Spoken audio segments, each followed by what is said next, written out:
Hello, hello everybody. Hello everybody in America, in England, all over the world.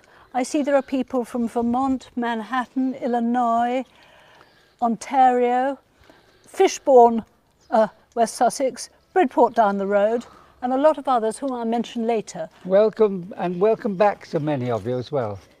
Yes, very, very much. Thank you so much for looking at us yet again. How can you bear to do it?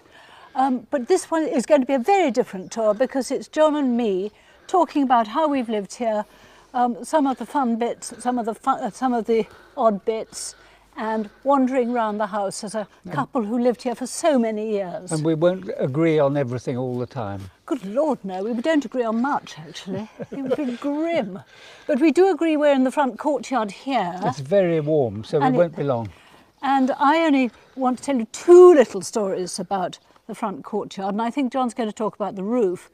One of the little stories relates to a time, you see, we lived here and my father-in-law was here, my parents came, and we used to run a show with very little help and a lot of work. And I remember one Christmas when it was very, very cold, and it was just before Christmas. All the people who help us on the estate had gone home and they were having Christmas.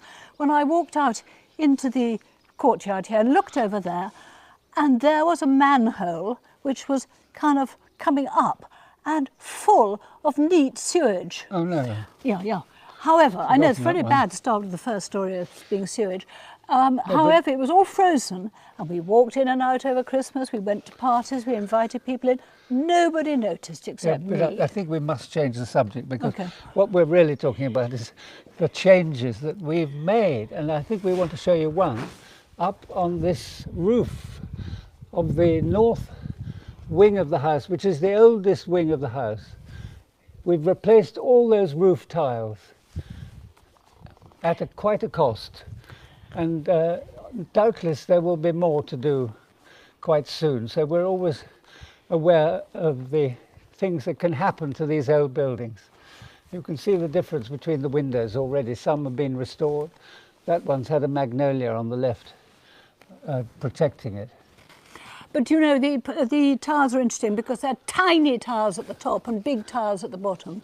They're all new and came from a quarry. We had the most wonderful surveyor called Tracy, and unfortunately she emigrated to New Zealand. It was a real loss to us and to anybody who managed to have her helping them.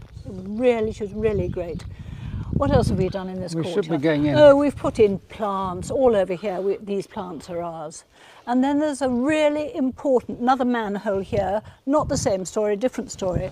And as Luke goes past it, he'll show you that there is no grass growing there. And that is the manhole that always tells us when there's a drought. As soon as that goes dry, we know we're in for a drought. And we'll now go straight in and into the dining room. But as we go in, admire some of the detail of the 17th century house owned by Richard Brodripp. They were all one family from the Middle Ages up until 1919. And Richard has signed himself in the stonework, all Ham Hill stone. And it says RB 1666. And he was also represented here over the doorway. Those were the griffins that were his emblem. So we'll go into the house. Shall we go into the little hall? We'll go past the little hall. And then go into the dining room. Into the dining room. Shall we go in first? Now, this is a dining room which I maintain has had a very smart 17th century ceiling. Ah, now this is one of the great moments. Mind the step here. Oh, thank you. This is one of the great moments when John and I were doing tours, one after another. And he came in saying, very fine 17th century ceiling up here. And I came in after him saying, no, it's not. No, you said very fine 17th century ceiling. And I said, no, it's not. It's 20th century. And it's Mrs. Labouchere who bought the house in 1919. And the reason I know, or I thought I knew, was that we'd had a leak. You know, in these houses you always have leaks, the radiators leak and the ceilings come down and so on. And I'd had to, the only way of getting the water out from a ceiling without it coming down is to drive a skewer in, right in, a knife in. And I'd done this in one of the soft 16th century ceilings. But when I had to do it in this room, it was hard as concrete, this particular plaster work. So I reckoned it was a Mrs. Labouchere. And I felt rather like that character in a play called Lettuce and Lovage, if any of you ever saw it. You know, when you throw your hands to the ceiling and say, and this is the perfect whatever it is ceiling. And yeah, and we looked at it closely, and we saw a parliamentary portcullis. Absolutely. So that revealed that it could have been Mrs. Labouchere's Liberal Member of Parliament relation. Oh. So do you want to tell the story about the tapestry? Well, the tapestry was it's very sad.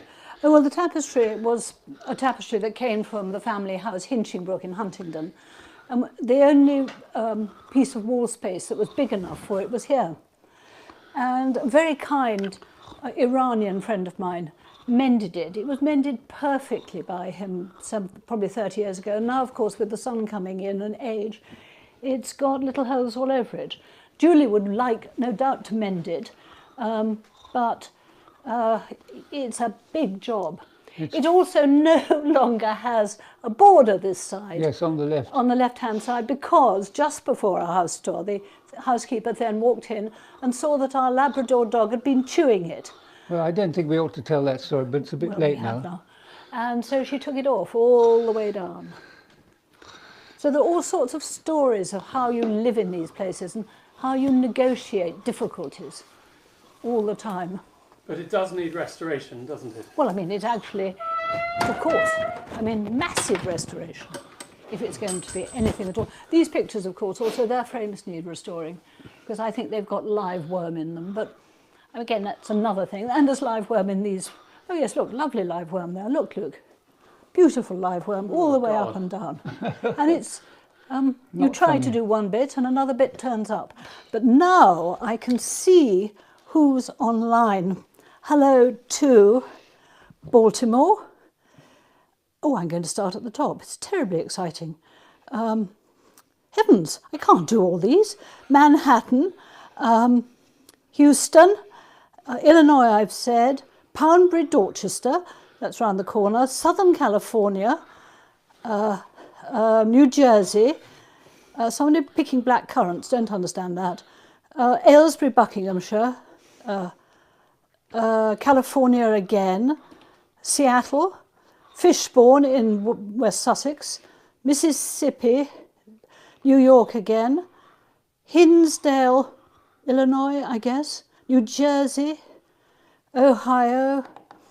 I mean, sometimes I can't pronounce these American names. Minnesota, Oklahoma, New Orleans, Alabama, Singapore, Florida, Texas, Reading, Berkshire, again, Atlanta, Arkansas. I think we'll be here all day. Oh, all right. Well, it's welcome, everybody. It's absolutely wonderful that you're all there, and I hope we're giving you a pleasurable half hour. But this is a lovely dining room. We've had Christmas here, we've had dinner parties here, we've had birthday parties. This was one good addition by my father, an Indian carpet made in Agra originally. Yep. But we never have a fire there because that chimney is always full of jackdaws and you can't do it. Let's go next door then. Right, through into the great hall. Now we've got a rather sad story to tell you in a minute. But basically this is an original hall, 17th century hall, which extended through to the dining room where we were just now. And the panelling is Civil War. And the story of the family, I'll tell you in a moment, is from that period, the time of Oliver Cromwell. But I think we'll have to tell you a very sad thing that occurred. It was the time of my father-in-law's funeral. So we're talking about 1997. We had the BBC making a film of Tom Jones, the famous novel, And so we decided to move all the important paintings to a warehouse which we knew was a trusted warehouse in Bridport, and unfortunately they went up in flames, all but one of them. I mean, how we were to know that an arsonist had decided to visit his mother in Bridport just at the time we had our pictures in store, and we lost a lot. It was a terrible tragedy, because we knew and we loved some of those paintings dearly, and the good side of it, I'll leave you to tell. Oh, the good side is that, of course, we bought other paintings, and we bought, if we're in this room, we bought the portrait of Catherine of Braganza there, and we bought a picture of the first Earl of Sandwich's sister, Eliza, over there. Yeah. And then we bought... And we had a version of this, but this is another. Lord Montague of Boughton. Lord We bought Montague of that. Boughton. That was new as well. And we bought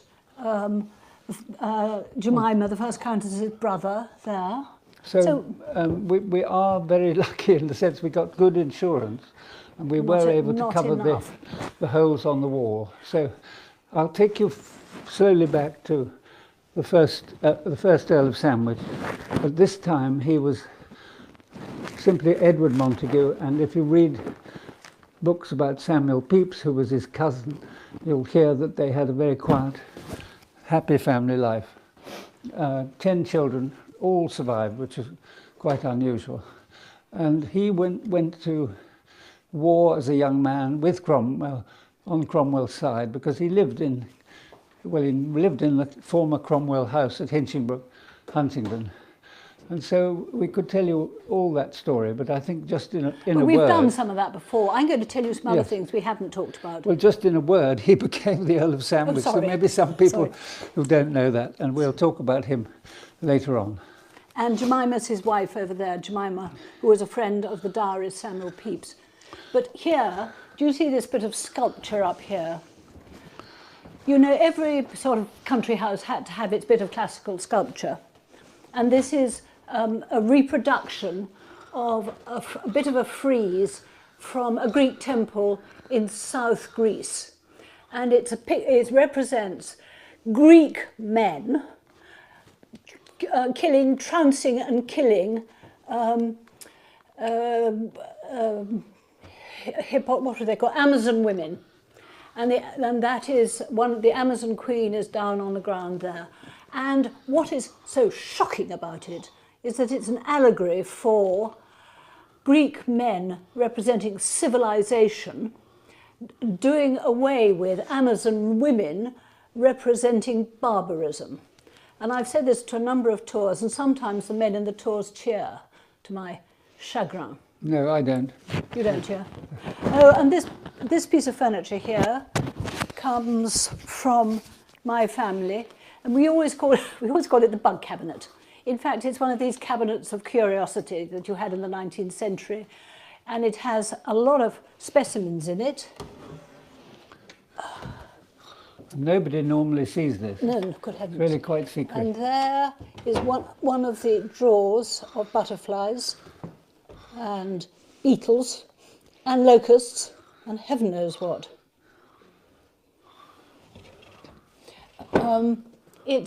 It was a very well-known thing in the 19th century to have this kind of cabinet. It came from a family called Backhouse, who were Quakers and bankers in York in the north, and relations of mine. It's fun, and it's full of shells. And some of the exhibits are pre-Darwin's publication of The Origin of Species. Do you want to mention her too? And well, I don't... Oh, sorry, Jane. I was just going to mention somebody who's always left out, who is the daughter of the Earl of Rochester. She was called Elizabeth, and she became the third Countess of Sandwich. And the story went that she kept her husband on bread and water, and he wasn't actually up to much. But I'm mentioning her because she was a famous beauty and well known to the likes of all the courtiers of that time. This is now just mentioned. Sorry, this is Jemima, the first Countess of Sandwich, painted by Lely, and this painting went through the fire. And so she was restored most painstakingly in a studio in Bristol, and we were very grateful for that. But it is an example of how a famous painting can come back to life. I used to, do you remember, Johnny, when you were in London working and I was down here either looking after the estate or doing things, I used to sit in this room in the evening. My father-in-law used to sit in the library and I used to sit in here. And I got very, very spooked by it because at 10 to 9 every evening, the windows rattled. And I thought, why should Mapperton have a ghost that has got such a good sense of time? And I mentioned this to some other Dorset folk, and they said, don't you know, that's when the Concorde, the supersonic airliner, breaks the sound barrier over Bristol. And after that I understood, and I wasn't scared sitting in the sofa over there. If it wasn't my father thundering about No, in certainly the wasn't. bathroom No, overhead. no. Even though that bathroom used to leak. So are we moving on now? Yep, sure. Which way? So we go into the staircase hall, I think. Mum, you might want to see if there are any questions. Oh, look at yes, that. but I don't. Yes, of course I will. Now this is worth a display. This is part of the decoration of the house when we have visitors. So it's all ready for you today. A magnificent plant, which is called... Well, that's a begonia, that tall begonia. thing. And I have no idea what this is. And if any of you know, please just sort of put it online for me. I've never known. It's flowered for 6 months. There'll like be somebody that. might know. Exactly. Have you got any question? Just look. Shall I open the shutter? Yeah.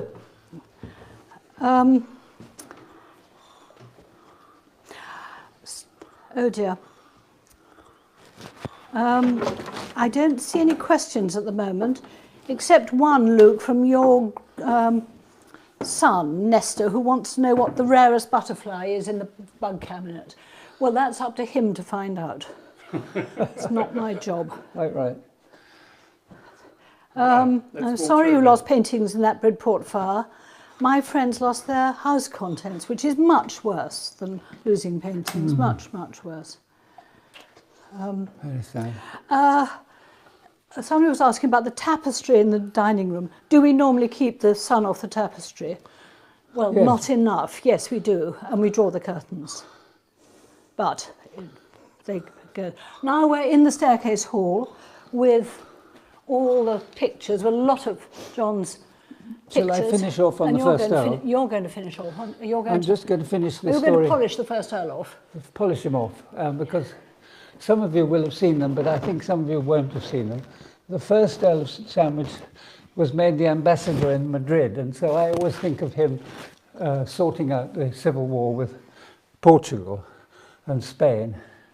For 2 years he was over there, and it was then that he got rather addicted to chocolate, and he started writing recipes from local physicians for chocolate ice cream. One of them, I think, he sold to King Charles II. So that's the story I usually tell. Sorry if you've heard it before. And then finally his death in 1672. This is the Battle of Sole Bay, and I'm now going to advertise naval paintings in a future tour, because we'll be telling the story of that sea battle when the first Earl drowned with hundreds of men in that ship you see on the right-hand side going down, all because the Duke of York couldn't get off the sand. Which other pictures, Johnny, are you going to talk about here, or shall So we could just mention Captain Cook here, Yep. because it's such an important part of the story. We've done a Captain Cook tour already, but it was one of the achievements of the fourth Earl, the second voyage and the third voyage of Captain Cook. So I'll say no more about that. And on the left... Well, except, Johnny, that we would like the Endeavour. Oh, well, yes, we were talking about that. Did you talk about that in previously, the talk? yes. Oh, right. Raising the ship, the Endeavour, from the mud in Rhode Island. I think we have In talked Newport, about that. Rhode Island, yeah. And I suppose I would want to talk about only just about these two pictures here. That is of Hortense Mancini, the niece of the Duke of Mazarin. Duke of Mazarin. She was supposed to be Charles II's last mistress, but knowing Charles II, well, not knowing him, but knowing about Charles II, I suspect she wasn't. I mean, her dress is quite suggestive, but there we go. I mean, that was the sort of look away if you don't like it. And then her friend was...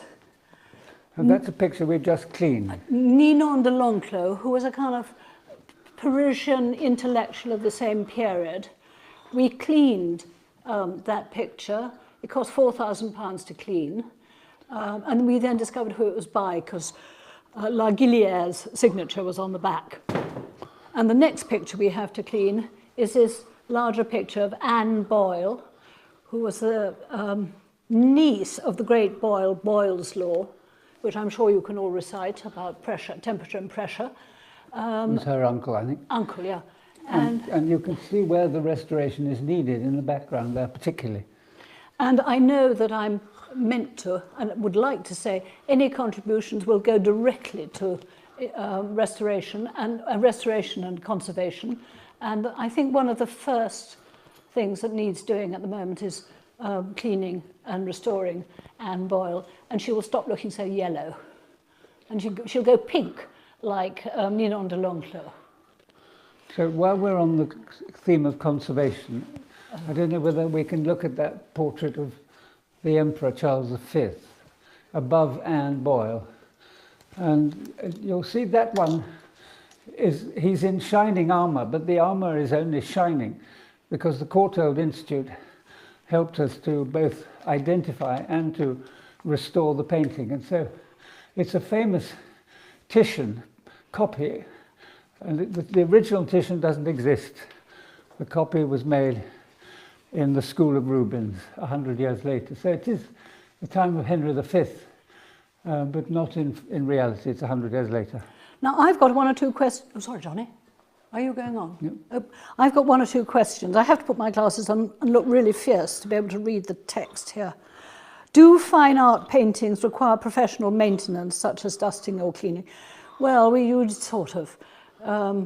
if you do any maintenance, it's got to be done by professionals. We dust the frames, we don't dust the surface of the pictures much. How often do we clean the paintings? Well, as I said, we don't really clean the paintings as they are. But if we have one cleaned, quotes unquotes, it has to be done by a serious professional firm, usually taken to London and done properly, and cost thousands. Four-figure sum. Yes, always. But it's a good thing to do them properly. If you're going to do them, you've got to do them properly. And she's a candidate at the moment. So looking up to the ceiling reminds me of a terrible day when we had leaks in the roof, and this was normal winter conditions.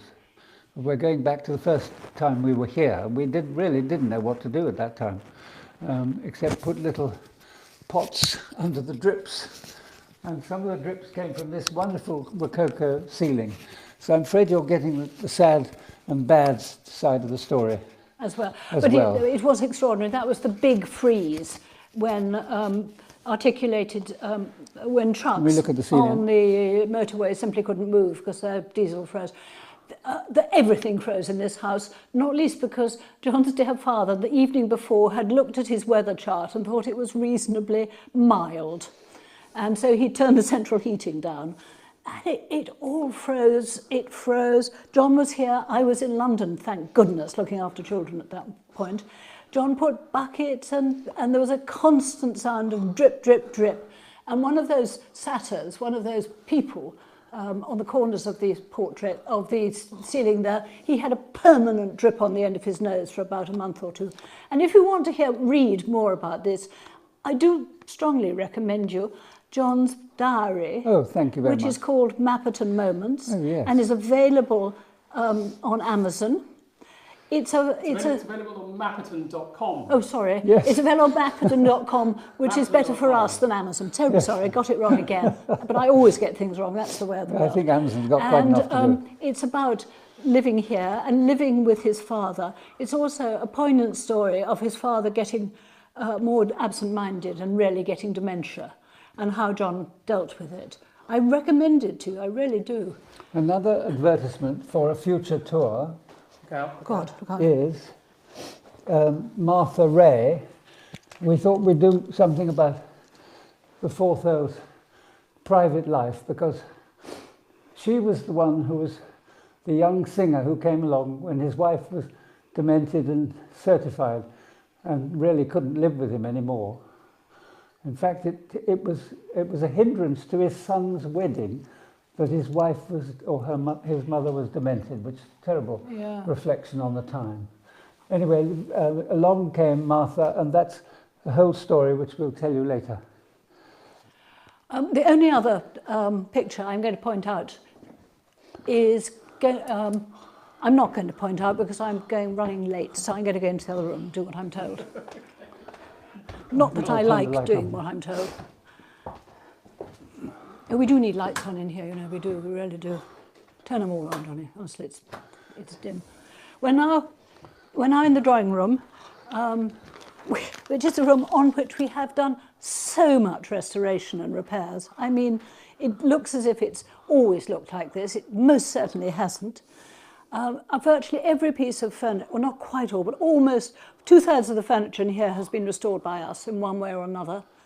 These sofas, this sofa here and that sofa there, were in the old days when we first came here covered in the most hideous olive dark green velvet, and we sat on them after dinner in evening dress, I hasten to say, and then we had them all redone and covered in light material. That big seascape there by Samuel Scott, the frame had so much live worm in it that we had to have the whole frame picture taken out of the frame and the frame taken to London and restored. Do you want to show the country life picture of the room as it was? Yeah, if you like, it's at the very end. And we also moved the family portraits. We've moved family portraits into here to give it some stature and make it look good. So here, Mum, do you want to just describe what we're looking at? Yeah. Well, where are we? There's the fireplace. This is country life in January 1962. The fireplace there with an old a mantelpiece. It's not that different. Well, it's sort of a bit dull, Very isn't different. it? And it doesn't seem to have it's got no sofas. Well, if we look at the room now from the same position, and it's cosy now. Well, you can see it's not that cosy, but it's fairly cosy. And the pictures are all. The pictures are fine. And then, of course, there's Aubusson carpet. That was in rags. We've had that restored. Some wonderful ladies came, volunteers. Yes, volunteers. And now it really needs it again. Where does it need it? You want to show Oh, you us? can, yes, look. There. Or down here. Or down there, wherever you like. Or all over there. And that, of course, is where house tours go. So that's just people walking over. Yeah. And then there's this wonderful story of the statue here in the corner, of the sixth Countess, Louisa Lowry Curry. That statue is by the famous neoclassical sculptor Thorvaldsen, Danish sculptor Thorvaldsen. My father-in-law used to keep it in the orangery down in the garden. And then finally I got a letter from our insurers saying, "Dear Lady Sandwich," it would have been Lady Hinchingbrook. "I am afraid we can no longer insure a Thorvaldsen in the orangery with no security at all." And so we brought it up here, and she's been here ever since. No, but she was chosen to be on loan to the Tate Gallery. Oh, yes, that's right. She then went on loan to the Tate Gallery for an exhibition, and she was cleaned. Beautifully cleaned. No, it was actually beautifully cleaned. Well, it made her very, very white, as she is now. It made the rest of the room look really rather grubby and shabby. I mean, I was always looking for shabby chic, but this was straight shabby. And then the curtains used to be the most wonderful silk damask in complete holes all over the place, until I was shocked to hear some garden visitors outside saying, "Ooh, they must be a bit down on their luck. Look at their curtains." And so we renewed them. So should we go back to the library and then we'll have to end soon? How are we doing on time? I've no idea. We're half past 4 already. Don't worry, Dad, it's there. Oh, good. Watch out for the cable. Okay. Whoops. I think there's a question. Yes, you go on, Johnny. Yeah, well, maybe you have a look for a couple of Yes, questions. I'm just look out for the thing. Well, I'm just getting into this, really. It's probably likely to go on for much longer. Now, let's have a look. What? Oh, yes, there's a question saying, did the children, was it difficult to teach the children to respect these historic pieces? No, not really. On the whole, the children, when they were small, lived more at the other end of the house, not so much at this end. Yeah, but they're also very observant as to what one is doing. And also, I mean, they had Not to. always. Actually, that's not very good, Luke. Well, I know, look at this No, paintwork. no, it's absolutely shocking, in fact. Paint everywhere. Let's just have a Oh, little... no. No, don't No, do no, that, no. honestly. They're pulling it That's apart. real bore. Right. Peeling paint. Peeling paint. Peeling paint that was only painted, say, 4 years ago. Now, this is the library, So this is where I'm going over here. where John is going to show you books that we've restored. Well, there are quite a lot of examples here. You don't have to go very close to see the condition, but this is what we have been doing, this kind of thing. A really proper job, a new spine, which is in keeping with the vellum of the original. And this is part of the first Earl's journal, so it's terribly important to keep these in the style to which they're accustomed. Do you want to show an example of one that needs restored? And then there's one here which is terribly frayed. It's rather an important book which belonged to the fourth Earl. What's it about, Johnny? What's the No, well, that's the record of his journey around the Mediterranean. You know, he was quite a traveller himself, the fourth Earl. So a lot of these things were collected by him, and in the drawing room, which we didn't have time to show you. Yeah, it works well. This also is where my father-in-law used to sit and watch television. Oh yes, That chair. And he was sitting in that chair, and we were very worried about that, because it's said to be the Dutch burgomaster's chair in which King Charles II sat when he was being restored to his throne. The only problem is that it is actually 18th century somebody came and Indonesian. identified this 20 years later. Yeah, and it is. But never mind, it's still the king's very, chair. very nice. So that's And we used to sit in here. It's a wonderful, cosy winter room with a big wood-burning stove. And all the chaps who used to clean the chimneys used to say, oh, you shouldn't really have that stove, you know. That's a very big chimney, you know, you're going to get a lot of tar up there. And I used to say, yes, yes, thank you very much. I'm sure you're right, but we continued to do it. this tour has gone so fast. I hadn't realised we've come to an end now. Have we really? Yeah. Well, wait a moment. There's it might one be- more question that I would like to. The question is, what is? Oh, hang on, there are lots. What is your favourite room in the house? You just like to sit in and relax. Yours? Oh, the library. Yes. This room. This room. Wait a moment. Do you keep a journal now, John? Well, No. Yeah, very yes. short, very few words.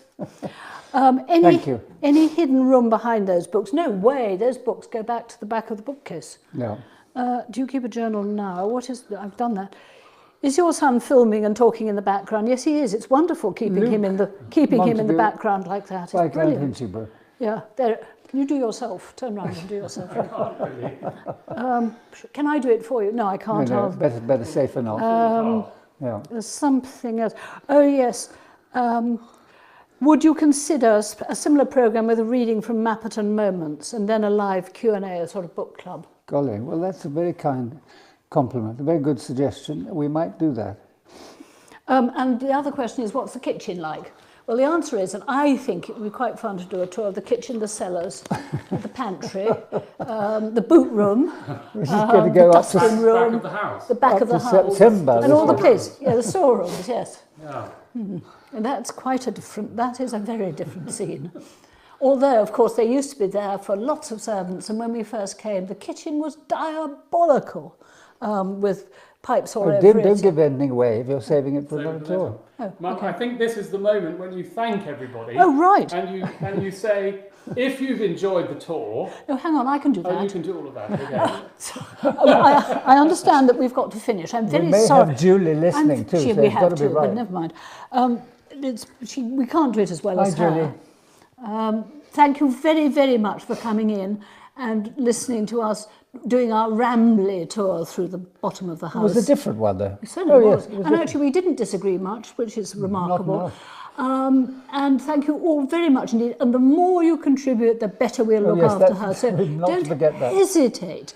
And Thank as you. I've said before, any small amount of loose coins contributes to the cleaning of the pictures and the mending of the carpets and all the other things we have to do in the books. Thank you very much indeed. And the donation page is Oh, mapperton.com/live. It's funny how one's children kind of know these things better.